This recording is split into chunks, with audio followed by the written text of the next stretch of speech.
محترم ناظرین، السلام علیکم ورحمۃ اللہ وبرکاتہ۔ ہمارے ساتھ والے گھر میں ایک آدمی رہتا تھا جو کبھی کسی سے نہیں ملتا تھا۔ ایک رات اس کے گھر سے بچے کے رونے کی آواز آئی۔ میں دیوار پھاند کر اندر چلا گیا تو دیکھا کہ وہ ایک گڑیا کو گود میں لے کر بیٹھا ہوا ہے اور اس کے سامنے ایک ٹیپ ریکارڈر چل رہا ہے۔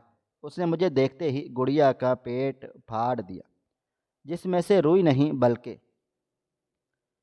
میں خاموش نظروں سے اپنی بیوی کو دیکھ رہا تھا، جو کل سے کافی چپ چپ معلوم ہو رہی تھی۔ ہم دونوں کے درمیان اچھی وابستگی نہیں تھی، لیکن وہ بہت زیادہ بولتی تھی، اور اس کا اب نہ بولنا مجھے اندر ہی اندر عجیب سا محسوس ہو رہا تھا۔ چند لمحے تک میں خاموشی سے اس کو دیکھتا رہا تھا، اور پھر بے اختیار اسے مخاطب کر کے بولا، کیا ہوا ہے؟ اتنی خاموش کیوں ہو؟ طبیعت ٹھیک نہیں ہے؟ میری بات سن کر وہ یکدم ہوش میں آئی تھی اور سر نفی میں ہلا کر کمرے سے چلی گئی تھی۔ میرا دل لمحہ بھر کے لیے زور زور سے دھڑکا تھا۔ کیا وہ مجھ سے ناراض تھی؟ یہ شادی میرے خلاف ہوئی تھی۔ میں نے اپنی کالج کی ایک لڑکی کو اپنے لیے منتخب کیا تھا، مگر امی نے صاف انکار کر دیا تھا کہ ہم اتنی پڑھی لکھی لڑکی اپنے گھر میں نہیں لائیں گے۔ ہم خاندانی لوگ ہیں، خاندان کی ہی لڑکی تمہاری زندگی کی ہم سفر بنے گی۔ میں نے خوب احتجاج کیے تھے، مجھے میری پسند کی لڑکی چاہیے، میں اسی کے ساتھ خوش رہ سکتا ہوں، لیکن میری بات کو بالکل اہمیت نہیں دی گئی تھی، اور زبردستی میری زندگی میں تبسم کو داخل کر دیا گیا تھا۔ شروعات کے دنوں میں اس سے بالکل بھی بات نہیں کرتا تھا۔ میرے نزدیک آنے کی جب بھی وہ کوشش کرتی تھی، میں اس معصوم کو دور جھٹک دیتا تھا۔ کئی دفعہ اس نے میرے سامنے آنسو بھی بہائے تھے، لبوں سے اپنی تکلیف ادا نہیں کر پائی تھی، لیکن آنکھوں کے ذریعے اس نے مجھے بہت کچھ بتانے کی جرت کی تھی۔ لیکن میرا غصہ ہی ساتویں آسمانوں پر پہنچا رہتا تھا، جس کے باعث مجھے نہ اس کے آنسو نظر آتے تھے اور نہ ہی بے بسی۔ مگر جس طرح وہ میرے آگے پیچھے گھومتی تھی، اپنی ہر بات مجھے بتاتی تھی، یہ اندر کہیں مجھے اچھا بھی لگتا تھا۔ مگر اب اس کا مجھ سے بالکل لاپرواہ ہو جانا مجھے اب اندر ہی اندر گھائل کر رہا تھا۔ کچھ دیر میں خاموشی سے کمرے میں بیٹھا رہا، اس کے آنے کا انتظار کرتا رہا، لیکن جب وہ نہیں آئی، مجبوراً میں اٹھ کر کمرے سے باہر آیا تھا۔ صحن میں بیٹھی وہ آسمان کو دیکھ رہی تھی۔ رات کے 10 بج رہے تھے۔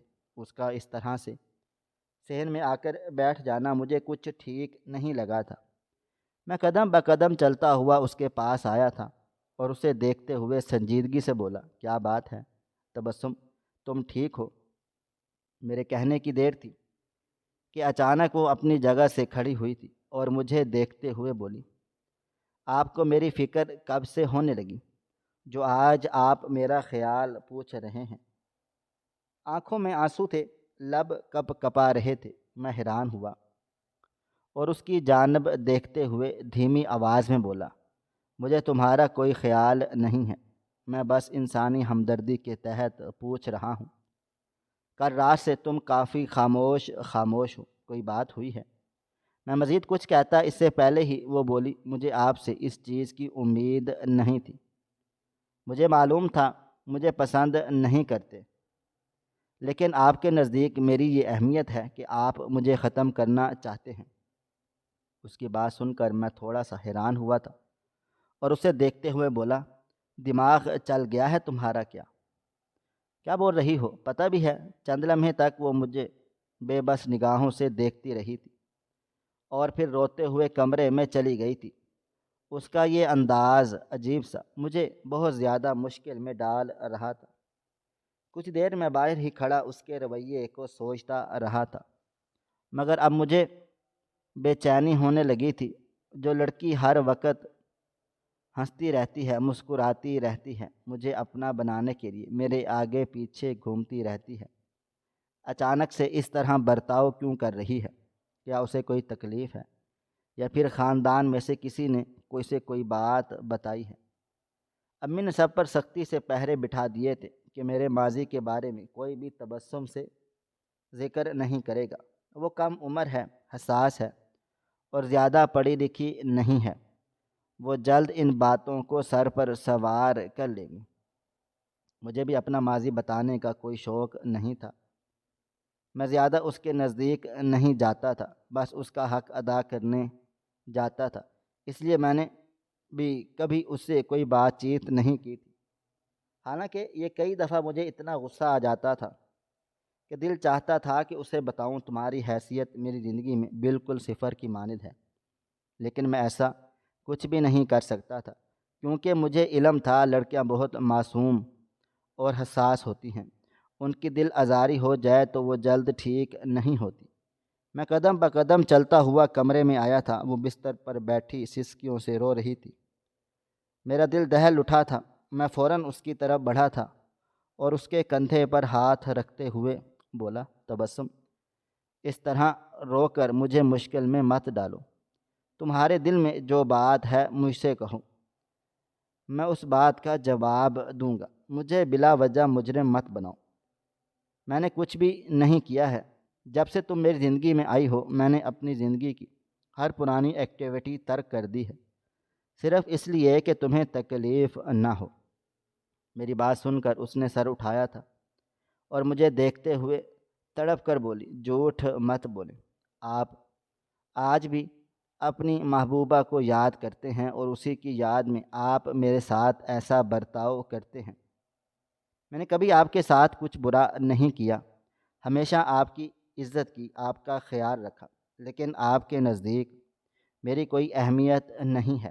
آپ کے نزدیک تبسم ایک بیکار شے کی مانند ہے۔ جبھی آپ نے مجھے ختم کرنے کے لیے عمل کروایا ہے۔ اس کی بات سن کر کچھ دیر کے لیے میں بالکل خاموش ہو گیا تھا۔ یعنی اسے میرے ماضی کے حوالے سے ہر ایک بات معلوم تھی۔ میں اب اس کے نزدیک بیٹھ گیا تھا اور اس کو دیکھتے ہوئے آہستگی سے بولا، وہ سب پرانی باتیں ہیں۔ میری زندگی میں ایک لڑکی ضرور تھی، مگر جب اماں نے اس کے لیے مجھے منع کیا تو میں تمہاری طرف راغب ہو گیا تھا۔ میں اسے بھول گیا تھا، اور ورنہ اس کو یاد رکھنا چاہتا تو، کیونکہ میرا اور اس کا کوئی مستقبل نہیں۔ میں مزید کچھ کہتا اس سے پہلے ہی وہ پھٹ پڑی تھی۔ یعنی اگر مستقبل ہوتا تو آپ یاد کرتے، اور آپ نے جو عمل میرے لیے کروایا ہے اس کا جواب ہے آپ کے پاس۔ میں اب تھوڑا سا حیران ہوا تھا۔ بعد میں ماضی کی نہیں تھی، وہ کچھ اور بول رہی تھی جسے میں نظر انداز کر رہا تھا۔ اس کا ہاتھ تھام کر بولا، میں تمہاری باتیں بالکل بھی سمجھ نہیں پا رہا۔ تم جو کہنا چاہتی ہو کھل کر بیان کرو۔ مجھے تمہاری یہ ٹوٹی پھوٹی باتیں ٹینشن میں ڈال رہی ہیں۔ صبح مجھے کام پر بھی جانا ہے، خدا کے لیے مدعے کی بات کرو۔ چند لمحے وہ مجھے گھورتی رہی تھی اور پھر اچانک اٹھ کر باہر چلی گئی تھی۔ مجھے اب شدید غصہ آیا تھا۔ ارادہ اس پر سختی کرنے کا تھا کہ جب میں بات کر رہا ہوں تو بار بار اندر باہر کیوں ہو رہی ہے۔ میں ابھی کھڑا ہی ہوا تھا جب وہ واپس آئے تھے اور ہاتھ میں ایک ہانڈی لیے جو مٹی کی بنی ہوئی تھی، لال کپڑے سے بندھی ہوئی تھی۔ میرے نزدیک آ کر اس نے وہ ہانڈی زمین پر رکھی اور مجھے دیکھتے ہوئے بولی، آپ مجھ پر کالا علم کروا رہے ہیں تاکہ میں ختم ہو جاؤں اور آپ اپنی محبوبہ کو اس گھر میں لے آئیں۔ اس کی بات سن کر میں کچھ دیر بس اس کا چہرہ ہی دیکھتا رہا تھا۔ وہ واقعی ہی معصوم تھی۔ میری امی بالکل ٹھیک کہتی تھی، میں تمہاری زندگی میں جس لڑکی کو شامل کر رہی ہوں اس میں چالاکیاں نہیں ہیں، وہ بہت معصوم ہے، بالکل کسی فرشتے کی مانند۔ تم اس کا خیال رکھنا، اس کو تکلیف مت پہنچانا۔ جبکہ میں نے ان باتوں کو سر پر سوار نہیں کیا تھا۔ کچھ دیر کے بعد مجھے دیکھتے ہوئے بولا، سب سے پہلی بات تو مجھے یہ بتاؤ تمہیں یہ ملی کہاں سے ہے، اور دوسری بات تو میں ختم کر کے تبھی اپنی محبوبہ کو اس گھر میں بھی نہیں لا سکتا۔ امی کا صاف صاف حکم ہے کہ پڑھی لکھی عورت میری بیوی نہیں بنے گی، اور جس سے میں پیار کرتا تھا وہ پڑھی لکھی تھی، میری کلاس فیلو تھی۔ اب یہ بتاؤ یہاں ہانڈی کہاں سے ملی؟ ڈرو مت۔ چند لمحے کے لیے وہ خاموش ہو گئی اور پھر اچانک میرے پاس آ کر کھڑے ہوتے ہوئے گھبرائے لہجے میں بولی، یعنی آپ یہ ہانڈی میرے لیے تیار نہیں کروائی؟ آپ مجھ پر کالا علم نہیں کروا رہے؟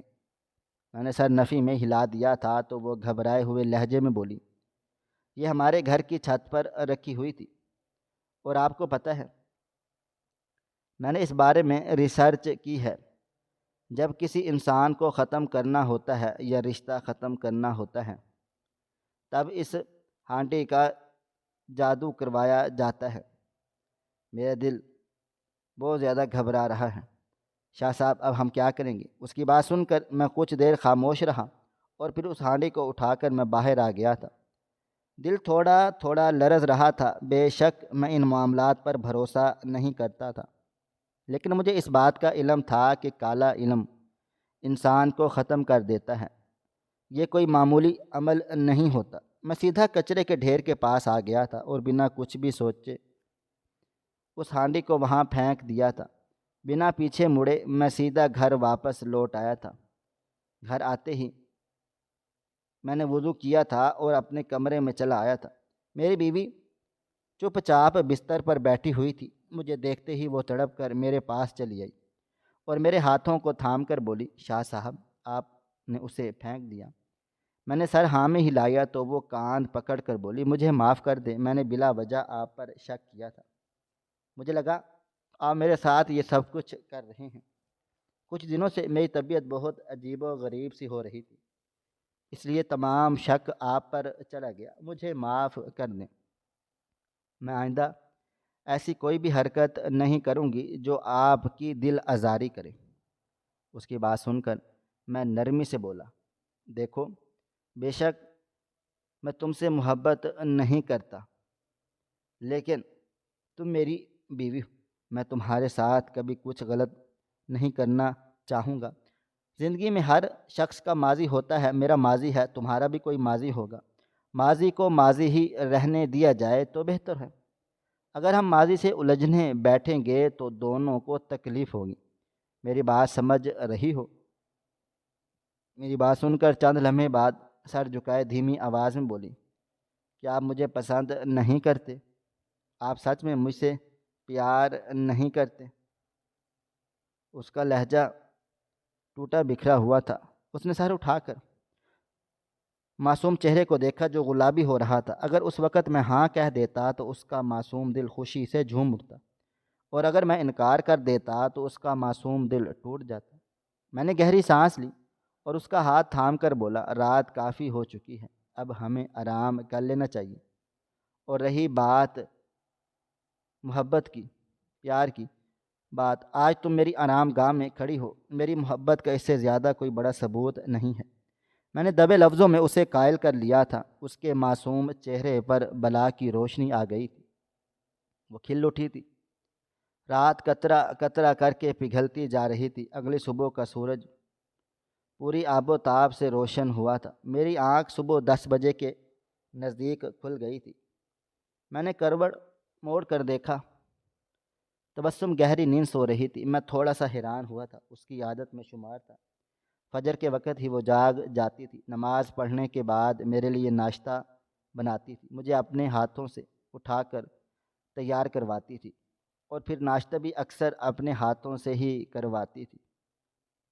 کئی دفعہ میں نے اسے منع بھی کیا تھا کہ یہ سب مت کیا کرو، میرے پاس ہاتھ موجود ہیں، میں خود کھا پی لوں گا، مگر وہ بالکل نہیں سنتی تھی۔ اس کا کہنا تھا کہ ایک بیوی کا فرض ہوتا ہے اپنے شوہر کی خدمت کرنا۔ آج اگر میں آپ کی خدمت کروں گی، کل میری اولاد میری خدمت کرے گی اور مجھے بہت ثواب مل رہا ہے۔ اس کی باتیں بہت عجیب ہوتی تھی، ایک عجیب سی چاشنی ہوتی تھی، مگر میں پھر بھی اس کی طرف مائل نہیں ہو پاتا تھا۔ شاید میرے دل و دماغ میں آج بھی میری محبوبہ ہی بسی ہوئی تھی، جسے میں چاہ کر بھی بھول نہیں پاتا تھا۔ میں نے اس کے کندھے پر ہاتھ رکھ کر اسے جگانے کی کوشش کی تھی تاکہ ناشتہ بنا دے، مگر جیسے ہی میں نے اس کے کندھے پر ہاتھ رکھا، میں لمحہ بھر کے لیے دنگ رہ گیا تھا۔ اس کا پورا وجود تپ رہا تھا۔ میں نے اب ہاتھ اس کے ماتھے پر رکھا، اسے شدید بخار ہو رہا تھا۔ میں گھبرا کر بیٹھ گیا اور اسے دیکھ کر دھیمی آواز میں بولا، تبسم کیا ہوا ہے تمہیں؟ تم ٹھیک ہو؟ لیکن وہ بالکل بھی اپنی جگہ سے ٹس سے مس نہ ہوئی تھی۔ میں فوراً کچن میں گیا تھا اور ٹھنڈے پانی کی پٹیاں لے کر آیا تاکہ تھوڑا بہت اس کا بخار کم کر سکوں۔ میں نے ٹھنڈے پانی کی پٹیاں اس کے ماتھے پر رکھی تو اچانک ہی اس نے اپنے ماتھے سے دوپٹہ پٹی ہٹائی تھی اور باہر پھینک دی، اور کافی سخت لہجے میں بولی، خبردار جو مجھے ہاتھ بھی لگایا، دور رہیں آپ۔ اس کا یہ انداز عجیب سا میرے لیے حیران کن تھا۔ اس سے پہلے بھی ایک دو دفعہ وہ بیمار ہوئی تھی مگر کافی نڈھال ہو گئی تھی۔ میں نے ہی اسے سنبھالا تھا، مگر اب جو روپ اس کا نظر آ رہا تھا میں حیران رہ گیا تھا۔ میں زبردستی اس کے ماتھے پر پٹی رکھتے ہوئے بولا، پاگل ہو گئی ہو؟ طبیعت دیکھو اپنی، بخار سے تپ رہی ہو، اگر بخار نہیں اترے گا تو طبیعت کیسے ٹھیک ہو جائے گی؟ میری بات سن کر اس دفعہ کو اپنی جگہ پر بیٹھ گئی تھی اور مجھے دیکھتے ہوئے بولی، میرا دل و دماغ خراب کرنے کی ضرورت آپ کو نہیں ہے۔ آپ کو اگر اتنی ہی ہمدردی ہے تو مجھے طلاق دے دیں۔ میں آپ جیسے انسان کے ساتھ نہیں رہنا چاہتی جو دل میں کسی اور کو بٹھائے بیٹھا ہے اور حقیقی زندگی میں مجھے اس گھر کی نوکرانی بنا کر رکھا ہوا ہے۔ اس کا رویہ لمحہ بھر کے لیے مجھے چونکا چکا تھا۔ میں اسے دیکھتے ہوئے بولا، پاگل ہو گئی ہو؟ کس طرح کی باتیں کر رہی ہو؟ ہوا کیا ہے تمہیں؟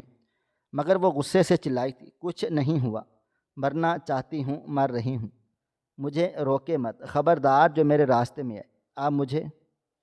اب اس کا رویہ بھی کچھ عجیب و غریب سا لگ رہا تھا۔ رات تک تو وہ بالکل ٹھیک ٹھاک تھی، ہم دونوں نے کافی دیر تک باتیں کی تھی، میرے نزدیک بھی آئی تھی، سب کچھ ٹھیک ٹھاک تھا۔ میرا اچانک سے ایسا رویہ شاید طبیعت کی وجہ سے چڑچڑی ہو گئی ہوگی۔ میں نے کچھ بھی کہے بغیر ڈاکٹر کو فون کر دیا۔ وہ مجھے دیکھتے ہوئے ایک بار پھر سے چیخی تھی، اگر اس گھر میں کوئی ڈاکٹر آیا تو خدا کی قسم میں اپنی نس کاٹ لوں گی۔ مجھے کسی سے علاج نہیں کروانا، میں بالکل ٹھیک ہوں۔ میں اب مزید پریشان ہو گیا تھا۔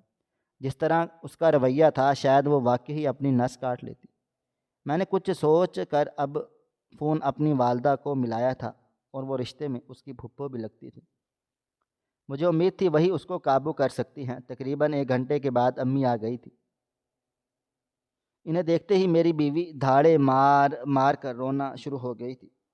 میں جو ایک طرف بیٹھا ہوا تھا حیران ہو کر اپنی جگہ سے کھڑا ہوا تھا۔ میری امی نے فوراً آگے بڑھ کر اسے سینے سے لگا لیا تھا۔ وہ روتے ہوئے میری جانب اشارہ کرتے ہوئے بولی، پھوپھو، انہوں نے میری زندگی بھر باد کر دی ہے۔ یہ اپنی محبوبہ سے راتوں کو ملنے کے لیے جاتے ہیں اور اس کے ساتھ تعلقات بناتے ہیں۔ ان کا کہنا ہے کہ جلد شادی کر کے اسے اس گھر میں لے آئیں گے۔ پھوپھو، انہوں نے مجھے کہیں کا بھی نہیں چھوڑا ہے۔ آپ نے میری شادی اس جیسے انسان سے کیوں کروائی؟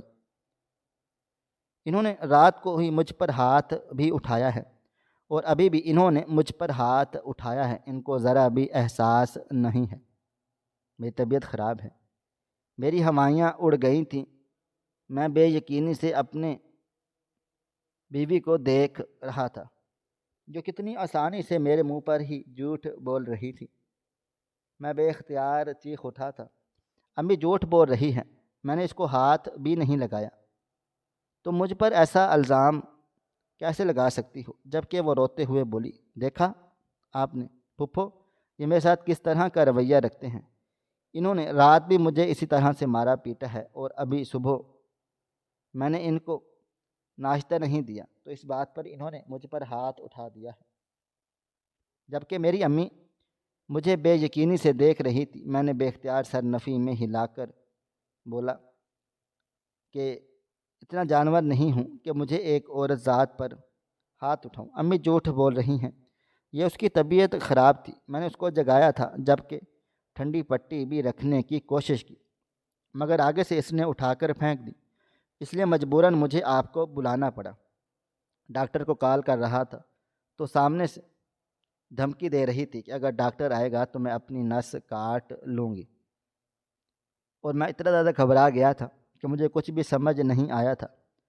صبح صبح یہ تماشا لگا رہی ہے اور رات بھی اس نے اتنی زیادہ پریشانی کھڑی کی۔ امی فوراً سے بولی کہ خاموش ہو جاؤ، تم باہر چلے جاؤ، میں تم سے بات کرنی ہوں۔ جب کہ میں نے سر نفی میں ہلا کر بولا آپ کا دماغ خراب کرے گی، الٹی سیدھی باتیں میرے حوالے سے کرے گی، آپ چھوڑیں اس کو، بس میں ڈاکٹر کو بلا رہا ہوں، اس کا چیک اپ کروائیں۔ عجیب سی ٹینشن ڈال رہی ہے گھر میں۔ امی نے سر ہاں میں ہلایا تھا۔ میں فوراً ہی ڈاکٹر کو کال کرنے میں مصروف ہو گیا تھا۔ جب کہ وہ منہ بنائے بیٹھ گئی تھی، کچھ ہی دیر کے بعد ڈاکٹر صاحب آ گئے تھے۔ چیک اپ کے بعد انہوں نے محض اتنا ہی کہا تھا کہ انہیں معمولی بخار ہے، دوائی لیں گی تو ٹھیک ٹھاک ہو جائے گا، اور فیسیں وغیرہ لے کر وہ چلے گئے تھے۔ جبکہ امی اب مجھے سمجھا رہی تھی کہ تم اس طرح غصہ مت کرو، دوائی ٹائم پر کھاؤ، کھانے کا دھیان رکھو، کتنی کمزور ہو گئی ہو۔ جبکہ میں ایک طرف بیٹھا اسی کو گھور رہا تھا۔ کافی دیر تک امی اس کو سمجھاتی رہی تھی اور پھر ہم دونوں کو ہدایت کر کے چلی گئی تھی کہ اب لڑائی جھگڑا کرنے کی ضرورت نہیں۔ ان کے چلے جانے کے بعد میں نرمی سے ان کو دیکھتے ہوئے بولا تم نے جتنے جھوٹ بولنے تھے تم بول چکی ہو، اب میں ناشتہ لے کر آ رہا ہوں، آرام سے کرو گی؟ مگر اس نے کوئی جواب نہیں دیا۔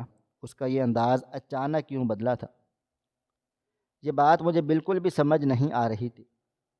میں نے باہر سے ہی ناشتہ وغیرہ خریدا تھا اور گھر آ گیا تھا، جبکہ وہ اب بھی منہ بنا کر بیٹھی ہوئی تھی۔ چائے وغیرہ میں نے خود ہی بنائی تھی۔ بستر پر لا کر میں نے اسے ناشتے کی ٹرے تھمائی تو اچانک اس نے زور سے زمین پر پھینک دی۔ میں بے اختیار پیچھے ہوا تھا، ورنہ گرم گرم چائے میرے پاؤں پر گر جاتی۔ میں حیرت سے اس کی طرف دیکھنے لگا تھا۔ وہ مجھے غصے سے دیکھتے ہوئے بولی مجھے کچھ بھی نہیں کھانا، اور خاص کر آپ کے ہاتھ کا ایک لقمہ بھی مجھ پر حرام ہے۔ آپ نے سوچ بھی کیسے لیا کہ آپ کی دی ہوئی چیز کوئی اپنے حلق سے اتاروں گی؟ بھوکھی مر جاؤں گی لیکن آپ کے ہاتھ کا کچھ بھی نہیں کھاؤں گی۔ وہ مزید کچھ کہتی اس سے پہلے ہی میں غصے سے دھاڑا تھا۔ پاگل ہو گئی ہو، دماغ زیادہ چل رہا ہے تمہارا، عقل کہاں پیدل چلی گئی ہے؟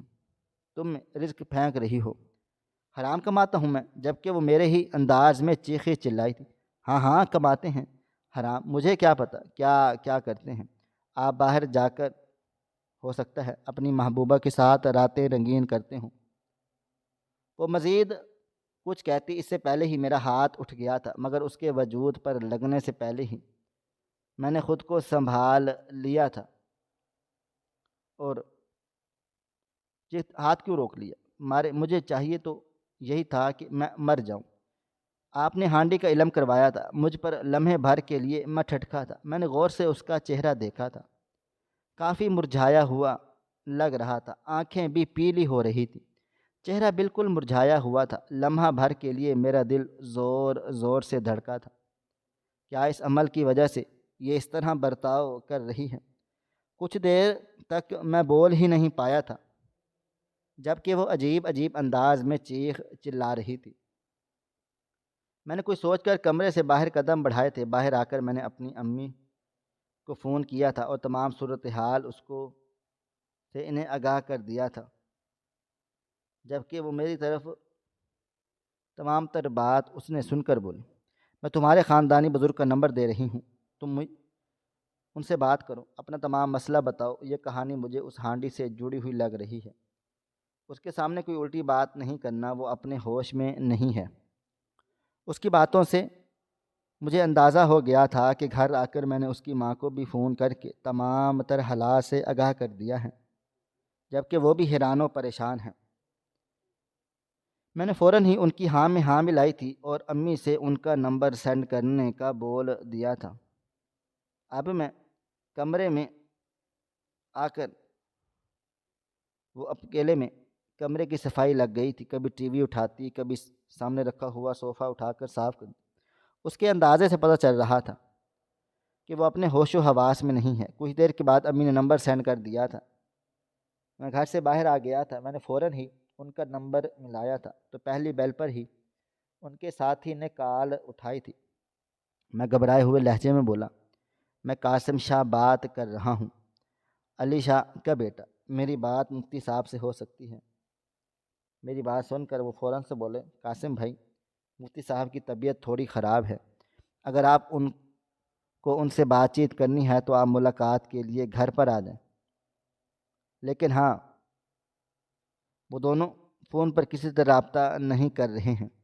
ان کی بات سن کر بیٹے نے فوراً سے ہاتھ بولا تھا، حالات کافی پیچیدہ ہیں، آپ محض میری بات کروا دیں، میں آ نہیں سکتا۔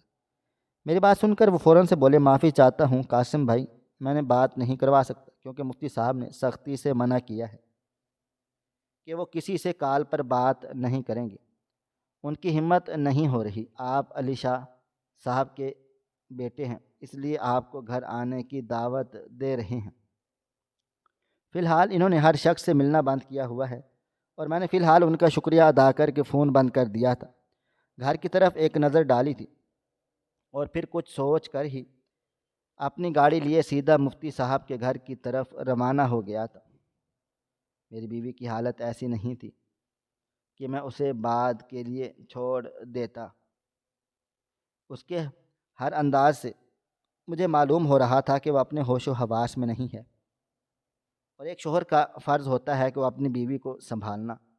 بے شک مجھے اس سے شدید محبت نہیں تھی، لیکن مجھے وہ کہ میری شریک حیات تھی، میری زندگی کی ساتھی تھی، اس دکھ سکھ میں اس طرح کے حالات پر چھوڑ نہیں سکتا تھا۔ ایک لمبی مسافت طے کر کے میں مفتی صاحب کے گھر پہنچ گیا۔ میں وہاں پہنچا تو ان کا ساتھی مجھے ان کے حجرے میں لے گیا، جہاں بیٹھے وہ اللہ تعالیٰ کا ورد خاص اللہ اللہ میں مشغول تھے۔ مجھے دیکھ کر انہوں نے ہلکی سی مسکراہٹ دی اور ایک طرف بیٹھنے کا اشارہ کیا، جبکہ میں بار بار کھڑکی کو دیکھ رہا تھا، نہ جانے اس نے گھر میں اکیلے کیا کچھ کر لیا ہوگا۔ یہ سوچ کر ہی میری حالت خراب ہو رہی تھی۔ کچھ دیر انہوں نے میری بے چینی دیکھ اپنی عبادت کو مکمل کر لیا تھا اور تسبیح ایک طرف رکھ کر مجھے دیکھتے ہوئے نرمی سے بولے، قاسم بیٹا کیا بات ہے؟ سب ٹھیک ہے؟ آپ کافی پریشان لگ رہے ہیں۔ ان کی بات سن کر میں نے سر اٹھایا تھا اور دھیرے دھیرے بات کرنا تمام تر حالات سے آگاہ کر دیا تھا کہ صبح اٹھ کر اس کا تناؤ اتنا زیادہ ہوتا ہے کہ اس کا چڑچڑاپن اور بلبلا بلا وجہ چھوٹے چھوٹے الزامات، پھر رات کو ہانڈی کا کچرے میں پھینک دینا۔ میں نے انہیں ہر ایک بات بتائی تھی۔ چند لمحے وہ خاموش رہے، پھر مجھے دیکھتے ہوئے بولے، کالے علم کے حوالے سے آپ کو معلومات؟ یہ میں نے سر ہاں میں ہلا دیا تو بولے، آپ پڑھے لکھے ہیں، یقیناً ان باتوں پر بھروسہ نہیں کرتے ہوں گے۔ میں کچھ دیر خاموش رہا اور پھر سر جھکا کر دھیمی آواز میں بولا، آپ بالکل ٹھیک فرما رہے ہیں، جب سے تعلیم حاصل کی ہے مجھے سب کچھ چیزیں جھوٹ لگتی ہیں۔ میری بات سن کر وہ ہلکا سا مسکرائے تھے اور مجھے دیکھتے ہوئے بولے، حضور محمد مصطفیٰ صلی اللہ علیہ وآلہ وسلم ہمارے آخری پیغمبر، اللہ تعالیٰ کے آخری نبی، ان پر بھی کالا علم ہوا تھا۔ وہ اتنی نورانی ہستی، اتنی بڑی ہستی، ہمارے نبی، ان پر جب کالا علم ہو سکتا ہے تو ہم جیسے آدمیوں پر کیوں نہیں؟ آپ مجھے صرف اتنا بتائیں کہ آپ کی بیوی آپ سے محبت کرتی تھی؟ میں نے سر ہاں میں ہلا دیا اور اس کو دیکھتے ہوئے بولا، میں ان سے محبت نہیں کرتا۔ دراصل میں ایک لڑکی کو پسند کرتا تھا، لیکن میری والدہ نے میری شادی ان سے نہیں کروائی کیونکہ وہ پڑھی لکھی تھی، جبکہ تبسم زیادہ پڑھی لکھی نہیں ہے، لیکن محبت کرنے والی خاتون ہے۔ اس نے کچھ ہی دنوں میں مجھے اور میرے گھر والے دونوں کو سنبھال لیا تھا۔ میں اپنی زندگی میں موجود اس لڑکی کو بالکل بھول چکا تھا، مگر اچانک سے 2 دن پہلے ہی وہ خاموش ہو گئی تھی۔ مجھے اس کی خاموشی چبھنے لگی۔ اچانک اس کا چپ ہو جانا مجھے بہت زیادہ عجیب و غریب لگ رہا تھا، کیونکہ ہر وقت وہ بولتی رہتی ہے اور جب بھی میں نے پوچھا تو وہ ہانڈی لے آئی۔ اس کا کہنا تھا یہ ہانڈی اس کو چھت سے ملی ہے۔ میں نے بھی بنا کچھ سوچے سمجھے اس ہانڈی کو کچرے میں پھینک دیا۔ میں نے سنا ہے کہ جب آپ کوئی ایسا ویسا کام کریں تو پلٹ کر نہ دیکھیں۔ میں نے پلٹ کر نہیں دیکھا تھا، لیکن اچانک صبح وہ جاگ گئی تو پورا وجود اس کا کانپ رہا تھا۔ ڈاکٹر کو بلانے لگا تو خود کو ختم کرنے کی دھمکیاں دے رہی تھی، اس لیے والدہ کو بلا لیا۔ ان کے سامنے جھوٹے الزامات لگانے لگی۔ مجھے اب تھوڑا تھوڑا شک محسوس ہوا تھا کہ کالے علم کے حوالے سے مجھے اتنی خاص معلومات نہیں ہیں، مگر اتنا ضرور پتہ ہے کہ اگر انسان پر یہ عمل ہو جائے تو وہ اپنے حواسوں میں نہیں رہتا۔ چند لمحے مفتی صاحب خاموش رہے اور پھر مجھے دیکھتے ہوئے بولے، تم نے وہ ہانڈی پھینک دی، لیکن اس کا اثر ختم نہیں ہوا۔ تمہاری بیوی پر اس کا جادو چل گیا ہے۔ کسی نے تم دونوں میاں بیوی کو الگ کرنے کے لیے یہ علم کروایا ہے۔ کیا تم جسے پسند کرتے تھے وہ تم سے دیوانوں کی طرح حد تک محبت کرتی تھی؟ میں نے سر نفی میں ہلا دیا، کیونکہ اس لڑکی سے محبت میں کرتا تھا، وہ بھی کرتی تھی، لیکن اس حد تک نہیں کہ جب میں نے اسے اپنی شادی کا بتایا تھا تو وہ فوراً سے مان گئی تھی، اور اس نے مجھے تاکید کی کہ تم اپنے گھر والوں کی بات سنو۔ میں نے حرف بحرف انہیں تمام باتیں بتائیں، جبکہ وہ مجھے دیکھتے ہوئے بولے، پھر آپ کے خاندان میں سے کوئی ایک ایسا شخص ہوگا جو آپ دونوں میاں بیوی سے جلتا ہوگا۔ ہم اس شخص کا نہیں بتا سکتے، حالانکہ حالات ہمیں صحیح پتہ چل جائے گا آپ کے اور آپ کی بیوی کے درمیان۔ یہ سن کر سب کون کروا رہا ہے، لیکن ہمارا کام صرف آپ کی تکلیف کو دور کرنا ہے۔ میں آپ کا اور آپ کی بیوی کا کاٹ کر دوں گا، دونوں کے درمیان سب کچھ ٹھیک ٹھاک ہو جائے گا، لیکن یاد رکھیے گا کہ یہ وار دوبارہ بھی ہو سکتا ہے۔ آپ کو اپنی اور اپنی بیوی کی حفاظت کرنی ہوگی۔ فی الحال آپ کی بیوی اگر خود کو مارنے کی دھمکی دے رہی ہے تو آپ 24 گھنٹے اس کے ساتھ رہیں۔ وہ آپ پر چیخ رہے گی، چلائے گی، برا بھلا بھی کہے گی، لیکن آپ نے اس کا ساتھ نہیں چھوڑنا۔ سب سے بڑا ڈر، خوف یہی ہے کہ وہ خود کو نقصان پہنچا سکتی ہے۔ ان کی بات سن کر میں مزید پریشان ہو گیا تھا۔ انہوں نے مجھے 2 تعویذ دیے تھے اور کل آنے کا بولا تھا۔ میں تعویذ دے کر فوراً ہی وہاں سے نکل گیا تھا، کیونکہ گھر پر وہ بالکل اکیلی تھی اور جس طرح کی حرکتیں وہ کر رہی تھی اس سے صاف ظاہر تھا کہ وہ واقعی خود کو نقصان پہنچا لے گی۔ گاڑی ڈرائیو کرتے ہوئے بھی میرے دل و دماغ میں یہی خیالات چل رہے تھے کہ آخر ہم دونوں کے پیچھے کون لگ گیا ہے۔ خاندان میں سب سے لائق میں تھا۔ ہماری خاندان میں بہت زیادہ زمینیں تھیں، جائیدادیں تھیں باپ ڈاڈا کی، اس لیے میرے خاندان کے زیادہ تر لڑکوں نے پڑھائی نہ کی، اپنی اپنی زمینیں ہی سنبھال لیں۔ صرف ایک میں تھا جس نے پڑھائی کی طرف قدم بڑھایا اور اب تعلیم حاصل کر کے دن بدن ترقی ہی کرتا جا رہا تھا۔ اور خاص کر جب میری شادی اور میری زندگی میں تبسم چلی آئی تھی، اس دن سے میرے دن تبدیل ہو گئے تھے۔ میں پہلے کی نسبت اب بہت آگے بڑھ چکا تھا۔ ایک لمبی مسافت طے کر کے میں گھر پہنچا تو گھر سے عجیب آوازیں آ رہی تھی۔ ایسا لگتا تھا کہ جیسے اندر سے بہت کچھ پھینک کر توڑا جا رہا ہوں۔ میں فوراً گھر کے اندر داخل ہوا، لیکن اگلا لمحہ حیران کر دینے والا تھا۔ میری بیوی نے لاؤنج کا سارا سامان برآمدے میں پھینکا ہوا تھا۔ ہر ایک چیز کو اس نے عجیب انداز میں پھینکا تھا، جیسے اپنا غصہ نکال رہی ہو۔ کرسیاں، ٹیبل، کانچ کے گلاس اور بھی کئی چیزیں موجود تھیں جو زمین پر پھینک کر توڑی گئی تھیں۔ میں فوراً سے کمرے میں آیا تو وہ ایک طرف سے غصے سے بیٹھی ہوئی تھی۔ میرا دل لمحہ بھر کے لیے زور سے دھڑکا تھا۔ میں تبسم کو دیکھتے ہوئے نہایت درشت لہجے میں بولا، پاگل ہو گئی ہو؟ کیا حرکتیں کر رہی ہو؟ دماغ چل گیا ہے تمہارا؟ زیادہ ہی۔ جبکہ وہ مجھے دیکھتے ہوئے بولی، ہاں ہاں چل گیا ہے دماغ۔ آپ بھی تو مجھے اس گھر کی ماسی سمجھا ہوا ہے جو مجھے آپ یہاں اکیلا چھوڑ کر باہر سیر سپاٹے کرنے چلے گئے۔ کس لڑکی سے ملاقات کرنے کے لیے گئے ہوئے تھے؟ سچ سچ بتا دیں، آپ کچھ زیادہ ہی اڑنے لگ گئے ہیں۔ آپ کا دل و دماغ تو اب میں ہی ٹھیک کروں گی۔ میں بنا کچھ بھی بولے اس کے نزدیک چلا آیا تھا۔ لمحے بھر کے لیے وہ گھبرا گئی تھی، لیکن میں نے اپنے ہاتھ میں موجود تعویذ اس کے گلے میں ڈال دیا تھا۔ لیکن پھر دھیرے دھیرے اس کے چہرے پر نرمی آنے لگ گئی تھی۔ کچھ دیر کے بعد وہ وہیں اس صوفے پر لیٹ کر سو گئی۔ یقیناً اس تعویذ میں کافی اثر تھا جو اب اس پر ہونے لگا تھا۔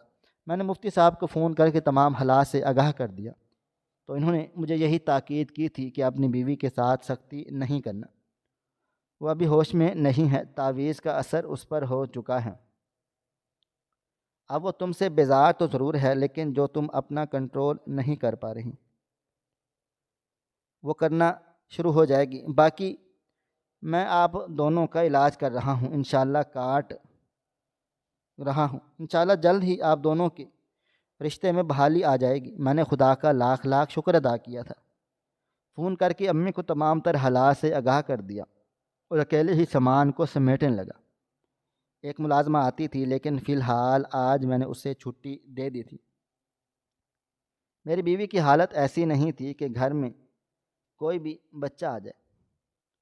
میں بہت زیادہ پریشان ہو رہا تھا۔ ہاتھ ٹھنڈے، تبسم بہت معصوم لڑکی، اس کے ساتھ یہ سب کچھ میری سمجھ سے باہر تھا۔ مجھے شدید غصہ بھی آ رہا تھا کہ ایک دفعہ تو وہ شخص میرے سامنے آ جائے جس نے میری معصوم بیوی کے ساتھ یہ سب کچھ کیا ہے۔ میں اس کا دل و دماغ ٹھیک کر دوں گا۔ آج مجھے کام کرتے ہوئے ایک بات کا احساس ہو رہا تھا کہ تبسم سے مجھے واقعی ہی محبت تھی، جبھی اس کے لیے مجھے تکلیف محسوس ہو رہی تھی۔ یہ سب بھی اللہ تعالیٰ کے حکم سے ہی ہوا تھا، جو ہم دونوں کے درمیان ایک بیٹھنا اتفاق سے نصیب ہو گیا تھا، اور مجھے اپنی بیوی کے لیے بہت محبت محسوس ہونے لگی، ورنہ ہمیشہ تبسم ہی میرے لیے سب کچھ کرتی، میرا خیال رکھتی، میری فکر میں ہلکان ہوتی رہتی۔ ایسی محبت میں نے کبھی نہیں جتائی تھی، لیکن آج مجھے سب محسوس ہو رہا تھا۔ اس کا بیمار ہو جانا اور مجھے اندر ہی اندر تکلیف پہنچا رہا تھا۔ کام کرتے ہوئے میری آنکھوں میں آنسو بھی آ گئے تھے۔ خدا نہ خواستہ اگر اس نے اپنے ساتھ کچھ غلط کر لیا تو میں کیا کروں گا؟ جس لڑکی سے میں محبت کرتا تھا اس نے کبھی میرے لیے وہ سب کچھ نہیں کیا جو تبسم کیا کرتی تھی۔ چھوٹی چھوٹی چیزوں میں میرا خیال رکھنا، میری ہر بات کو سمجھنا، مجھے میرے کام کے لیے پسندیدہ کھانا بنا کر دینا، وقت سے پہلے ہر کام کر دینا، یہ کوئی محبوبہ نہیں کر سکتی، یہ صرف بیوی کر سکتی ہے۔ اور اس بات کا احساس آج مجھے ہو گیا تھا۔ پورا دن معمول کے مطابق گزر گیا تھا۔ وہ تقریباً 3 گھنٹہ سوئی تھی۔ جاگنے کے بعد اس نے ایک ایسی کوئی حرکت نہ کی جو اسے یا گھر کو نقصان پہنچاتی۔ ہاں، وقتاً فوقتاً وہ مجھ سے خوب لڑائی جھگڑی تھی، جس کا جواب میں نے بہت تحمل مزاجی سے دیا تھا۔ انسان کو بیمار سے نہیں، اس کی بیماری سے لڑنا چاہیے۔ اس وقت وہ بیمار تھی اور میں اس کی بیماری سے لڑنا چاہتا تھا، اس سے نہیں۔ وقت کی رفتار دھیرے دھیرے گزرتی جا رہی تھی۔ مفتی صاحب کا ایک اور فون آ گیا تھا۔ انہوں نے مجھ سے صرف اتنا ہی پوچھا تھا کہ اس نے خود کو یا گھر کو کوئی نقصان تو نہیں پہنچایا۔ میں نے فوراً ہی انہیں جواب دے دیا تھا۔ وقت اور تیزی سے گزرا تھا اور رات گہری ہو چکی تھی۔ 10 بجے تک وہ سو رہی تھی۔ میں برآمدے میں بیٹھا چھت کو ہی دیکھ رہا تھا۔ آخر وہ ہانڈی ہمارے گھر پہنچی کیسے؟ جب اچانک مجھے برابر والے گھر سے ایک بچے کے رونے کی آواز آئی تھی۔ میں تھوڑا سا حیران ہوا۔ برابر والا گھر شوکت صاحب کا تھا، جو پورے 2 مہینے سے بند تھا۔ انہوں نے یہ گھر بیچ کر دیا تھا۔ صحن میں کوئی بھی نہیں تھا۔ سوسائٹی کے ذریعے ہی مجھے پتہ چلا کہ یہاں کے مالک مکان اس گھر کو تعمیر کروانا چاہتے ہیں، تو پھر گھر کے اندر بچہ کیسے چلا آیا؟ میرا دل لمحہ بھر کے لیے تھوڑا سا پریشان ہوا، مگر میں نظر انداز کیے وہیں بیٹھا رہا۔ لیکن اب آواز دوبارہ آنے لگ گئی تھی کہ اندر کوئی چور تھا۔ یہ سوچ کر اب میں دیوار کے پاس آ گیا تھا۔ اندر جھانکنے کی کوشش کی تو کچھ بھی نظر نہیں آیا تھا، کیونکہ دیوار تھوڑی اونچی تھی۔ میں نے فوراً ہی تختے کو قریب سے دیکھا، اس پر چڑھ کر اس کو دیکھنے لگا، مگر اب بھی مجھے کچھ نظر نہ آ رہا تھا۔ میں نے اسٹور روم سے سیڑھی نکالی اور اسے دیوار کے ساتھ کھڑا کر دیا۔ یہ حرکت اچھی نہیں تھی، مگر مجھے اندر ہی اندر تجسس ہونے لگ گیا تھا۔ میں نے اندر جھانک کر دیکھا تو کمرے کی لائٹس مجھے جلی ہوئی نظر آئی۔ بلکہ ہلکی ہلکی آگ نظر آ رہی تھی۔ کیا اندر آگ لگ چکی تھی؟ اور پھر ایک بچہ رو رہا تھا۔ میں فوراً ہی اس کے گھر کے اندر کو کود گیا تھا، اور اس بات سے انجان کہ آج میں خود کو اپنی بیوی کو کس طرح سے محفوظ کرنے والا ہوں۔ میں فوراً بھاگ کر اندر آیا، لیکن اگلا لمحہ مزید حیران کر دینے والا تھا۔ کمرے کے اندر ایک آدمی بیٹھا ہوا تھا، گول دائرہ بنائے، اس کے ارد گرد موم بتیاں جل رہی تھیں، اور پاس ہی ایک بڑا سا بھالو اور ہاتھ میں ایک گڑیا تھی۔ مجھے دیکھتے ہی وہ ہلکا سا مسکرا دیا تھا، اور بنا سمجھنے کا موقع دیے بغیر اس نے گڑیا کا پیٹ پھاڑنا شروع کر دیا تھا۔ نہ جانے مجھ میں کہاں سے ہمت آئی کہ میں نے بے اختیار واش روم کی طرف قدم بڑھائے اور اندر رکھے ہوئے پانی کو لا کر اس کے عمل میں پھینک دیا تھا۔ وہ ہڑبڑا کر اپنی جگہ سے کھڑا ہو گیا تھا۔ ایسا لگتا تھا جیسے ایک لمحے کے لیے میرا اپنا دل ہلکا ہوا ہو، میرا جسم بالکل ہلکا ہوا ہو۔ کچھ دیر کے لیے میری آنکھوں کے سامنے اندھیرا چھا گیا، اور پھر اچانک میں ہوش میں چلا آیا۔ وہ مجھے ہی گھور رہا تھا۔ قریب پہنچ کر میں نے ایک زوردار تھپڑ اس کے منہ پر لگا دیا تھا، اور اسے دیکھتے ہوئے ایک کیا برابر کر رہے ہو؟ تم ہو کون؟ میرا گریبان پکڑ کر بولا، تمہاری بیوی کا عاشق ہوں۔ یہ سب کر کے تبسم کو لے جاؤں گا۔ تم کیا سمجھتے ہو تم اس کے ساتھ برا رویہ رکھو گے اور وہ تمہارے ساتھ ہی رہتی رہے گی؟ اس کو باندھ کروں گا اور پھر اسے اپنا بنا لوں گا۔ تم دونوں کے درمیان لڑائی لگواؤں گا۔ وہ شاید اپنا ہوش کھو بیٹھا تھا۔ میں نے فوراً مفتی صاحب کو فون کر کے تمام تر صورتحال سے آگاہ کر دیا۔ اس آدمی کو میں نے پکڑ رکھا تھا۔ مفتی صاحب فوراً سے بولے، ہم آ رہے ہیں، آپ پریشان مت ہوں۔ جبکہ میرا دل بہت بری طرح سے لرز رہا تھا، میں اسے گھسیٹ کر گھر سے باہر لے آیا۔ سوسائٹی میں لوگوں کو اکٹھا کر لیا تھا۔ تمام لوگ جمع ہو چکے تھے۔ وہ اب بھی کافی گھبرا گیا تھا۔ تھوڑی دیر کے بعد مفتی صاحب بھی آ گئے تھے۔ انہوں نے اسے بری طرح سے جھڑکا تھا کہ اگر تم علم جانتے ہو تو اس کا غلط فائدہ اٹھاؤ گے، اور اگر پھر اس نے کوشش روتے ہوئے بتا دیا کہ وہ ابھی علم جاننے کی کوشش کر رہا ہے۔ تبسم کو وہ کافی عرصے پہلے سے پسند کرتا ہے، لیکن اچانک اس کی شادی ہو گئی۔ اسی وجہ سے اس نے یہ عمل سیکھنا بھی شروع کر دیا ہے، اور اب ہم دونوں میاں بیوی کر رہا تھا۔ وہ ابھی بھی کود گیا تھا، جس کے باعث میں نے فوراً پولیس کو بلا لیا اور اسے ان کے حوالے کر دیا۔ مفتی صاحب نے ہم دونوں میاں بیوی کو ایک اچھا سا تعویذ بنا دیا، جس کے زیر اثر ہم پر کوئی بھی جادو اثر نہ کرے۔ میں گھر واپس لوٹ آیا تھا تو تبسم رو رہی تھی، شاید اس کا اثر ٹوٹ گیا تھا۔ میں کچھ بھی کہتا اس سے پہلے ہی وہ بھاگتے ہوئے آئی، میرے قریب آئی اور میرے گلے سے لگ کر پھوٹ پھوٹ کر رونے لگ گئی۔ میں نے اسے سنبھال لیا تھا اور وہ روتے ہوئے مجھے کہنے لگ گئی تھی، بولی کہ مجھے پتہ نہیں کیا ہو گیا تھا، میں نے خود کو روکنے کی کوشش کرتی تھی، آپ سے غلط باتیں نہ کہوں، لیکن میں خود کو روک نہیں پا رہی تھی۔ میں نے اس کے آنسو وغیرہ صاف کر لیے تھے اور اسے تمام تر باتیں بتائی تھیں، اور وہ رو رو کر مجھے اپنی صفائیاں پیش کرنے لگ گئی تھی۔ میں بے قصور ہوں، میں نے کچھ بھی نہیں کیا، میں کسی کو پسند نہیں کرتی، جبکہ میں نے اسے سینے سے لگا کر اپنے ہونے کا احساس دیا تھا۔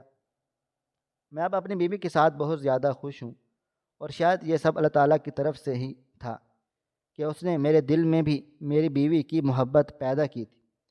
مجھے اس بات کا احساس دلایا تھا کہ جب انسان آپ کو پسند کرتا ہے تو آپ پر بھی لازم ہے کہ آپ اسے پسند کر لیں، لیکن آپ بھی اس طرح محبت کریں کہ میاں بیوی کا رشتہ کوئی معمولی رشتہ نہیں ہوتا، بلکہ ایک بہت مضبوط اور گہرا رشتہ ہوتا ہے۔ میں آپ تمام سننے والوں کو پیغام دینا چاہتا ہوں، کالا علم کروانے والوں سے دور رہیں اور اپنے خاندان کی حفاظت کریں۔